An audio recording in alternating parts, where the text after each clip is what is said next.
Hi everyone, welcome back to Organized Intention, where I teach organization and personal finance to help you live with organized intention. Today we're going to finalize the May budget and create the budget for June. So in May, I have already put in all of the expenses and bills that were paid as well as the income earned. You can see here that our new balance is $1,089.55 after all of the bills and income are paid. What I'm going to talk about is obviously this in our miscellaneous fund was over our projected budget, and our groceries were over our projected budget. First of all, I think the last time you guys had seen this number, this rollover number was a little bit higher, but there was another charge that hit after the fact, so I had to change that rollover number. But that is the right number there.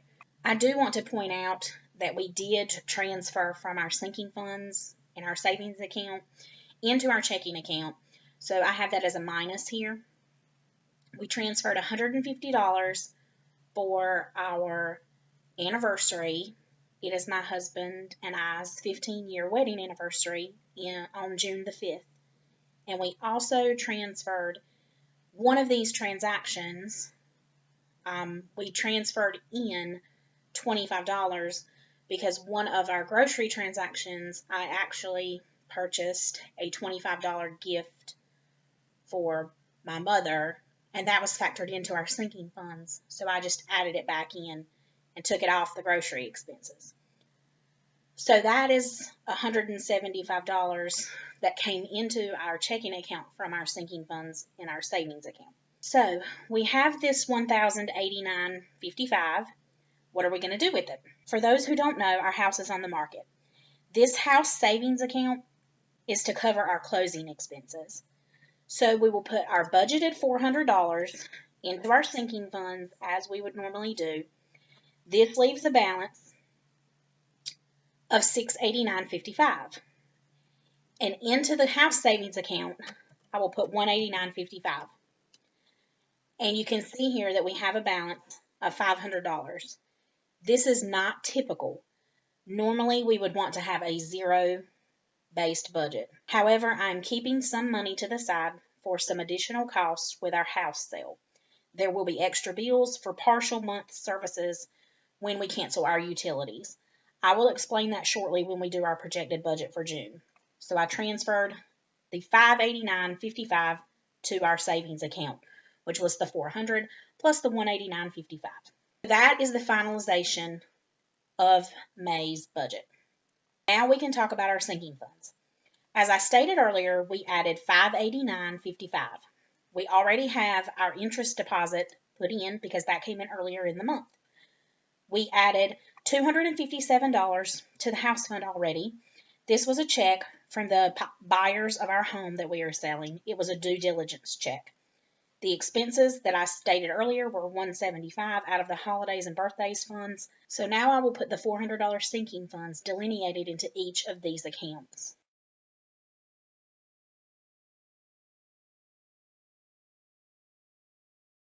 I will also add the $189.55 that we are going to add to the house fund. You can see here our ending balance is $65.71.54. I also wanted to let you guys know that this sinking funds balance is kept in one savings account just for ease of transfer and use. However, I keep track of all of them here so we know how much each fund has. And I also explained this in my sinking funds video, which I will link in the description box below. Now that the final numbers for May are in, we can set up the sinking funds for June. So let me start off by saying that I will add a new sinking fund beginning in June after I saw the train wreck that our monthly budget is becoming. Some of the grocery expenses last month weren't actually for groceries. I mentioned my mom's birthday before, but I also purchased some needed clothing items for myself and my children. After analysis, I discovered we need to have a clothing budget. We typically update everyone's clothing at the beginning of the season, purchasing items needed to fill in the wardrobe just for that season. I figured $100 per person per season would be okay. That's $1,600 a year, so $133.33 per month.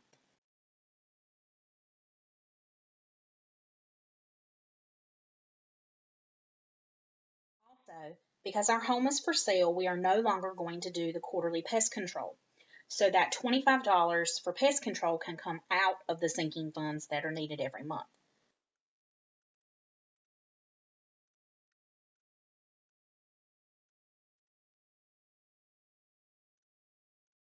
Now our sinking fund amount is $508.33 every month. Now we can create the June box and put the final totals from May into the categories for June.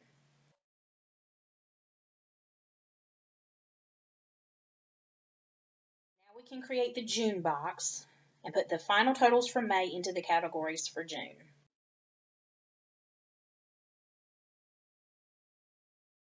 So you can see here it copied it perfectly. We can insert a line here to keep the space, and we can just change this to June. And we will take out all of these numbers because we haven't had any transactions yet. What we are going to do is transfer these beginning balances to reflect the ending balances from May. And what we are going to do is also the $75 that's in an ending balance in the Terminex account, we are going to add that $75 to the house sale account since the Terminex is no longer needed or valid, as I stated earlier.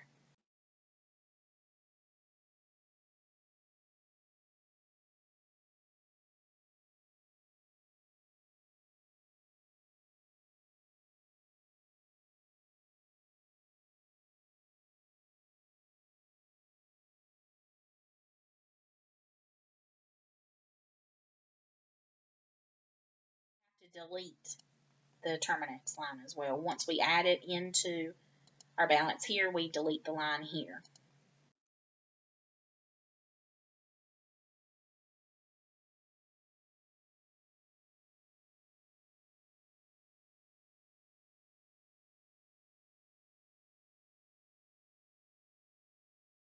And we're going to add our new clothing line, even though it will start off with a zero balance. Because we will be funding it at the end of the month. All right, now all of our ending balances match our beginning balances here. So we have the same total, $65.71.54. So that is our ending balance. So our sinking funds are complete. We are going to go back to the monthly budget sheet here and put in the numbers for June. So our projected budget for June. I will copy and paste the worksheet from May. So copy.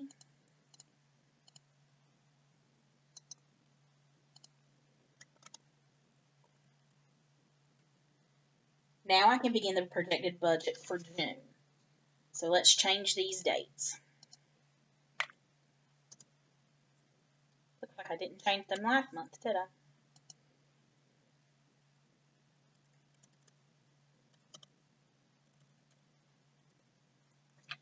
So our month will encompass June the 4th through July the 1st. And that is 4 weekly paychecks this time. So we will clear out all of our spent column and all of our actual numbers. We will clear all of those out.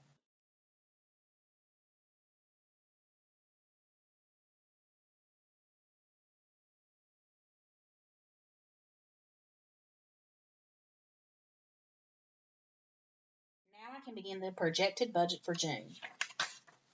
First, our house is under contract to be sold this month. Yay! So we can take out the mortgage and change that to rent.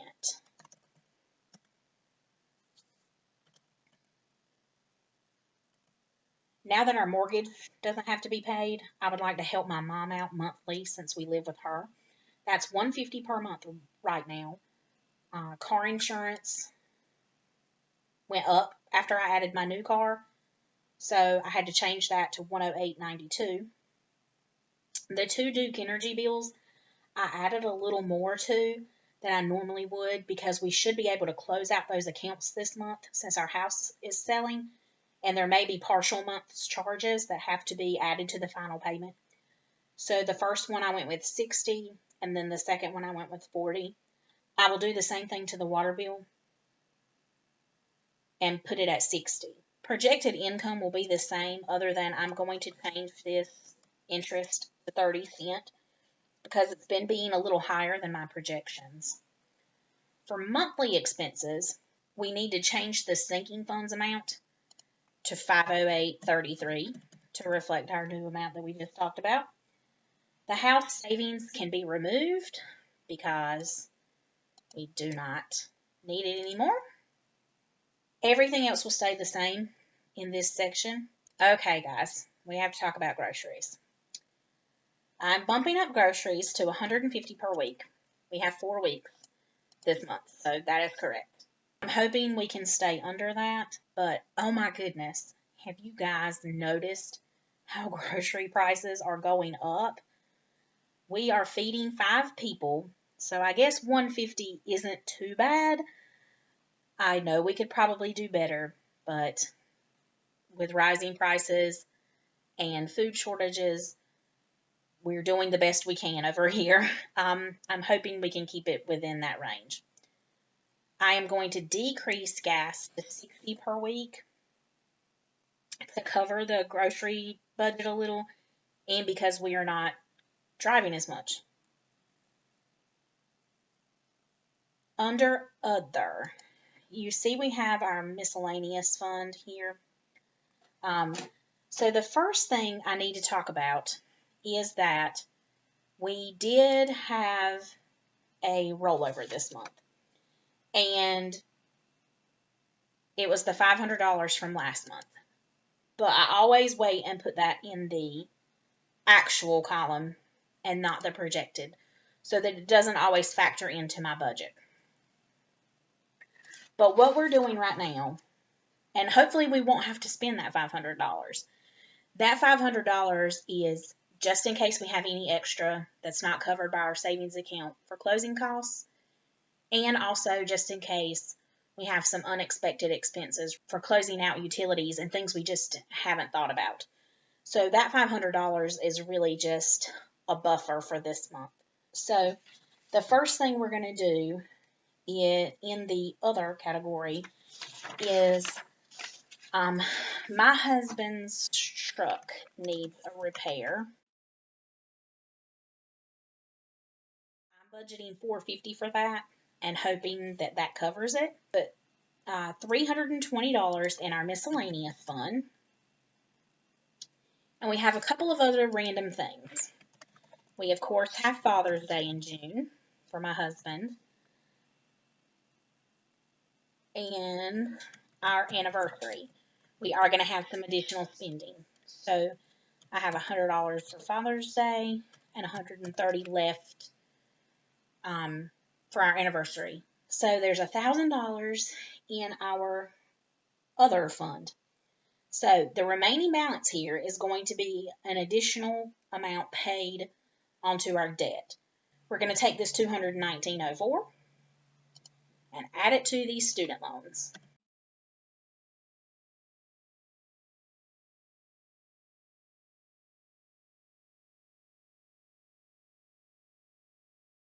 That should have been $214.04 because I forgot to put the $5 in for WMU. We are going back to church, so that will be happening this month. If we have leftover money in this budget, as I said before, it will be applied to the student loans. So if there is extra money in the actual column, this difference amount will go straight into the student loans here for payment. So there's our budget results for May and our projected budget for June. Please let me know in the comments below if you have questions. Also, how are you guys dealing with grocery expenses right now? Are you seeing the rising prices where you live? Let me know. Also, please like and subscribe for future budget updates. Thank you for watching.